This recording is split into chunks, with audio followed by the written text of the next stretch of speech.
Hello, welcome to Money with Mark Albert.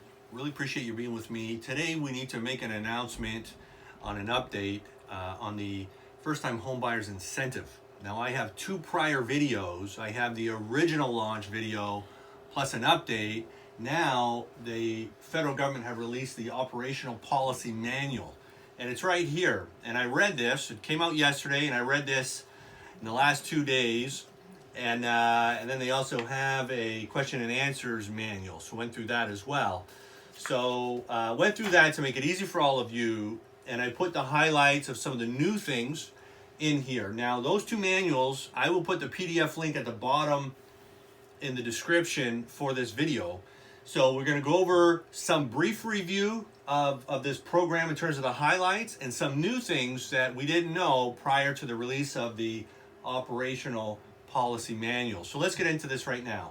So some is going to be reviewed, but we're going to move fairly fast through that. You can also refer to the two other videos I've done on this first time home buyers incentive that the links will be in the description below as well.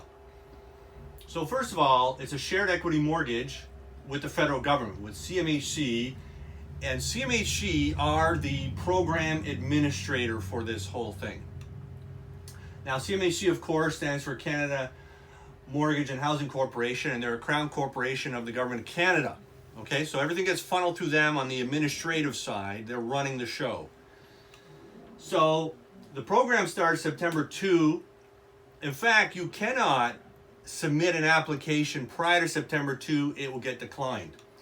And the application that you submit for the incentive, it cannot be on a home that is closing prior to November 1, or it'll get rejected, okay? So the program is expected to be ready by September 2. If approved for the incentive, the purchase has to be on or after November 2, which I just mentioned. So if you have purchase transactions already closed prior to September 2, you cannot participate in this program. So let's look at the properties. The percentages, they've kind of defined it for us. So if it's an existing home, the incentive is 5%. If it's a new construction, you can either have 5 or 10%. And I'm thinking that part of that has to do with how much money you put down, okay? Because there can't be more than 20% down total between what you put in and what the incentive is. Existing or new construction, mobile or manufactured homes, 5%. Now, a manufactured home, what that is, it would be, let's say in a manufacturing plant, they build a house and then they put it on a big flatbed truck and they deliver it to you, and then maybe in modules they put it together. So anything that's built off of the property would be considered a manufactured home. So incentive applications will be approved on the first come, first serve basis. So we see down here, the federal government, they're allocating $1.25 billion over 3 years, okay? So each calendar year, well, it's almost like a fiscal year because it starts this September, so it'll be like this September till, next September, that kind of thing. So there's an allocated budget amount, so as you get closer to the end of the first fiscal year, it's possible that you may not get approved, okay? So that's how they're doing it. Now, here's some contacts for us. So if you want to do more research on your own, they're placetocallhome.ca, which is federal government website on the basing on national housing strategy. So there's more than just the incentive on that. It's just their thing. So that link will be in the description below. If you want to check it out, that's good. Your phone number here for the average person to contact first-time home buyers incentive. If you have questions or clarification, you want to confirm something about your unique situation, you call that number. They can help you out. Obviously, you could reach out to me if you wanted to. My contact information is in the description below. Be happy to help you with that. In fact, if you have a mortgage coming up and you feel that you can qualify. I know the program, and you may talk to a lot of other mortgage agents, especially in the early parts of the launch of this program. They may not be fully versed on the details of it. And this is First Canada Title, or FCT, they're the funding provider that act on behalf of CMHC. CMHC being the program administrator. So make sure that everything is taken care of when you register the mortgage on title and such like that. So keep in mind, this is a review, but it's important to understand that you're sharing in the equity of the home. The federal government, they're going to be on title. They're going to be on title as a second. They're going to have a lien on the home as a second mortgage, and they're going to share when you pay it back. If there's growth if the value of your home doubles, then they're going to get double the money back, right? If the value of your home goes down, they're going to get less as well, in keeping with that. So they have a vested interest in the success for you. So it's going to be as a second mortgage. There's going to be no principal payments that you're going to have to take care of. You can pay it off anytime, and you must pay the house the loan back if you sell the house, and then is a maximum term of 25 years. Now, when it happens, when you do pay it off, it's going to be based off of the fair market value, so there may be an appraisal needed for that. So an example of what that looks like, if the incentive you got on a $200,000 was 5%, you got $10,000. If the value of the home goes up to $300,000, then you pay back more. Here's $15,000, okay? And if you got 10% on the incentive for $200,000, it should be about $20,000.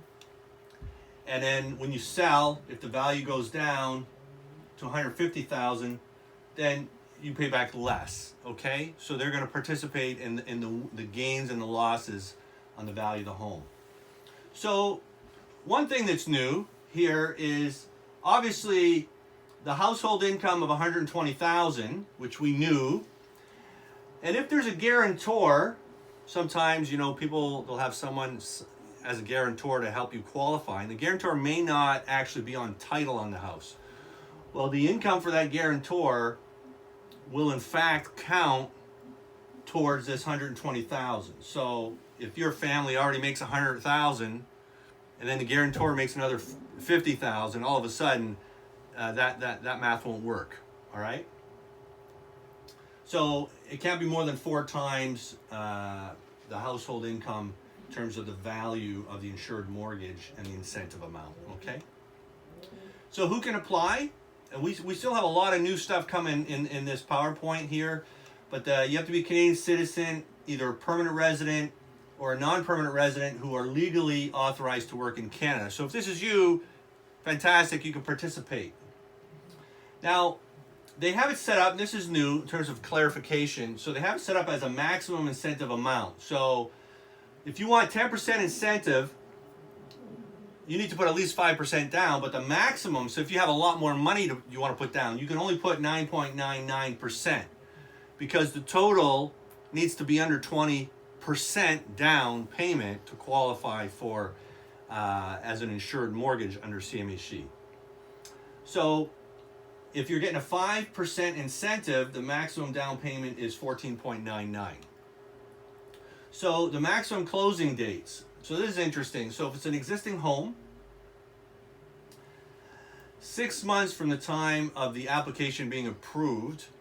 So if your close date is like 10 months down the road, they won't accept you for the incentive. All right. So it's got to be within 6 months.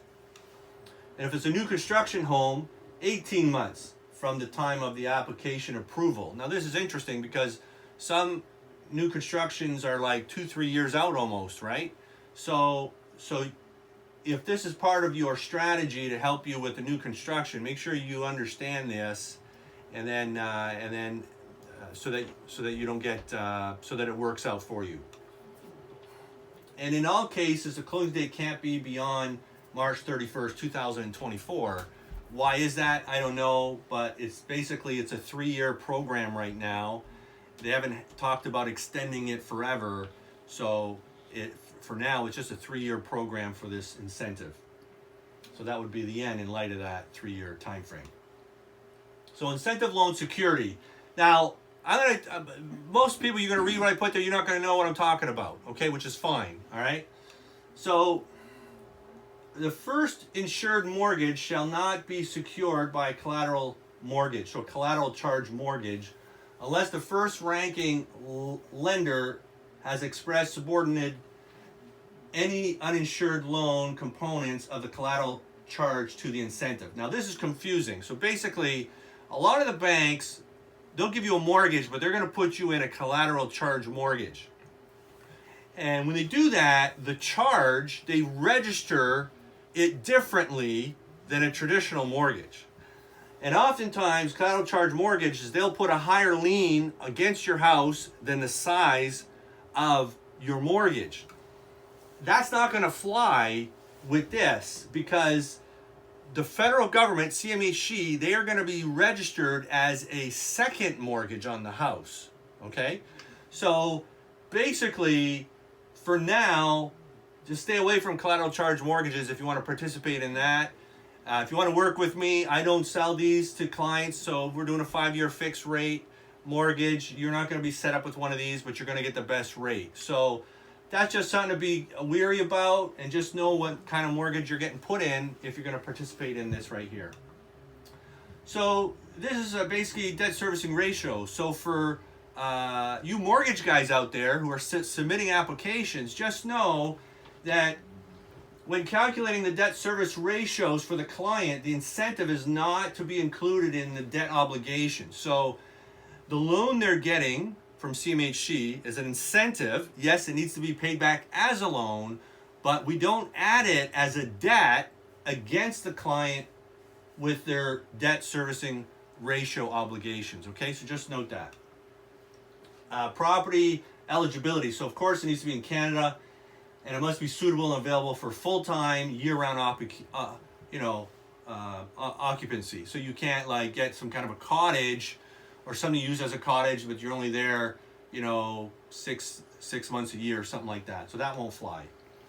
And the property must be intended for owner-occupied as the borrower's primary residence. So it's the home that you're living in, and as a result of that, investment properties won't work, vacation properties won't work. Anything for commercial or non-residential use will be eliminated from this program.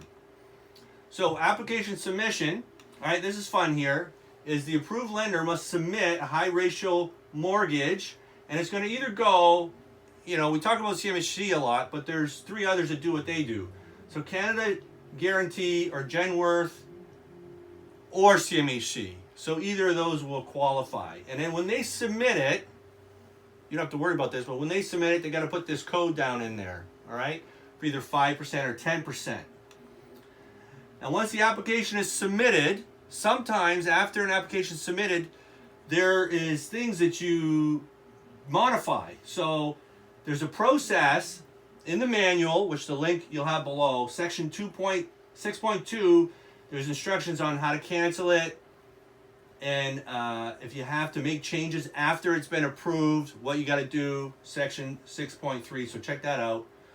A loan administrator, CMHC, they're on title, so they have controls. And as a result, if you want to sell your property and they're on title, you must get approval for the sale of the property through them. So basically, no later than 10 days prior to the scheduled sale closing date, you need to make sure they get a copy of the purchase sale agreement for approval.